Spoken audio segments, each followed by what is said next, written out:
Good afternoon, this is Rich Nelson with Allendale. Let's cover the wrap-up commodity comments here. This is Friday, December 23rd of 2011 here.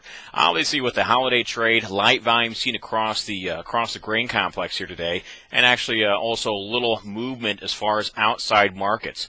We will point out that we did receive some further information on home information, suggesting that maybe this housing market is starting to stabilize here, and maybe actually to show some very, very light strength here.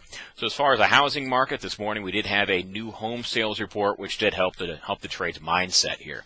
But as far as grains, we're still focused more or less right now on Argentina here. The fact is, the midday weather updates did not change things really too much as far as next week's forecast.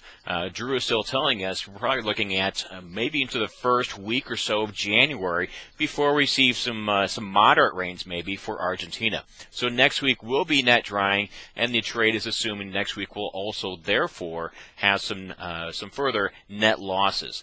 At this point, it's maybe a little too early to make some solid guesses yet, but we imagine we probably are going to drop.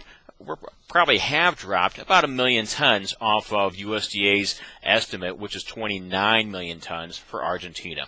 So right now we probably will be banking on around 1 million ton loss. Maybe in a couple weeks, 2 or 3 weeks, we might be down too much, maybe a 2 or 3 million ton loss, depending on the severity of dryness and possibly even if the heat does return.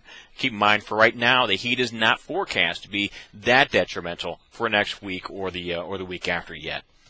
But corn up 2 cents, soybeans up 3/4, and wheat up 1/4 cent. Certainly, this week was a big gainer here. The fact, as far as Argentina, we're looking at crop losses there, and the trade is expecting export sales this week, which will be reported next Thursday, to also be pretty good here. So that may be 2 weeks in a row of good corn sales to speak of here.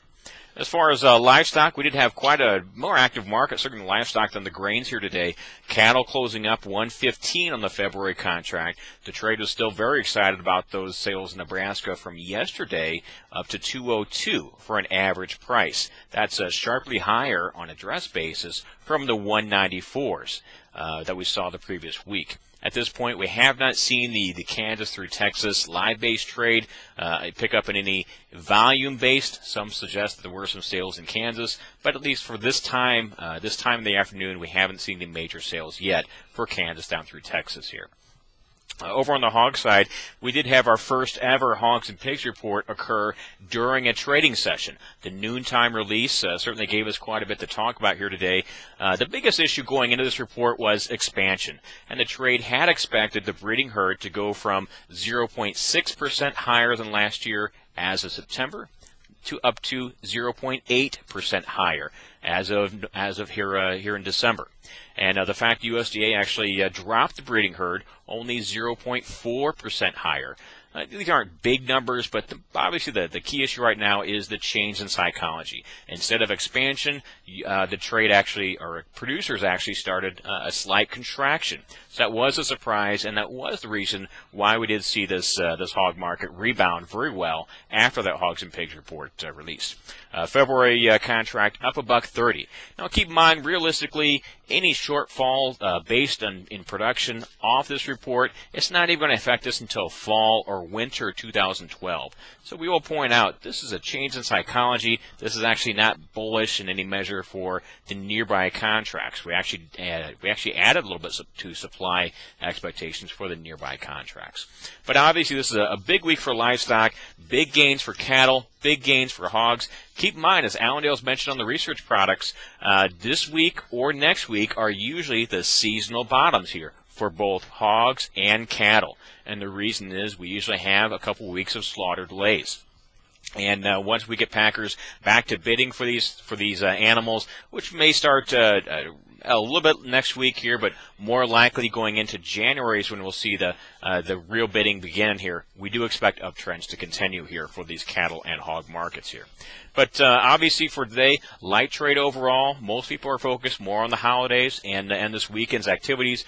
We here at Allendale certainly wish that you guys have a happy, safe, and fulfilling weekend here.